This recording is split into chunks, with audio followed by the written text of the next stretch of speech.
शिक्षक दिवस की आप सबको बहुत बहुत शुभकामनाएं। इस शिक्षक दिवस में आपके सामने मेरी कहानी लेकर आया हूं एक कविता के रूप में। तो चलिए शुरू करते हैं। ये बात तब की है जब 12th के बोझ से दबा हुआ था और बस आगे बढ़ना चाहता था। सीए की ज्यादा समझ नहीं थी, फिर भी पढ़ना चाहता था। दुनिया देखी भी नहीं थी और फिर भी लड़ना चाहता था। टीचर्स थे तो टेंशन नहीं थी, कभी डांट कर प्यार जताया, कभी टोकते टोकते अच्छे काम करना सिखाया।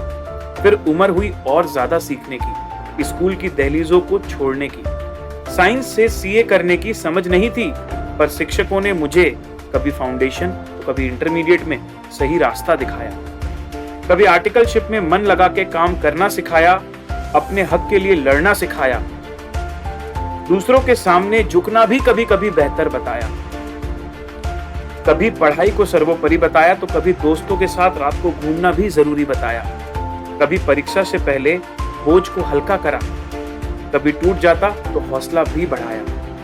फिर एक दिन वापस नया मोड़ आया और जिंदगी ने पहली ही बार में सीए बनाया। सबके आशीर्वाद से विप्रो जैसी बड़ी कंपनी में काम करने का मौका आया। वहां काम करके और भी नई चीजें जिंदगी में मैंने सीखी। समझ आया शिक्षकों का महत्व, क्योंकि इन्होंने ही मुझे वहां तक पहुंचाया। फिर एक दिन मन में एक और ख्याल आया, जो मिला उसे वापस लौटाने का फरमान आया। सब छोड़ के टीचिंग में आने का पूरा पूरा मन बनाया। सबने टोका, सबने पूछा, पर दिल ने फिर यही दोहराया कि असली मजा तो बच्चों को पढ़ा कर ही आया।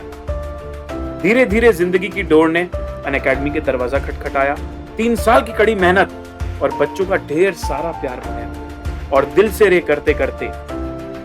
करते करते बच्चों के लिए एक अल्टीमेट प्लेटफॉर्म बनाया।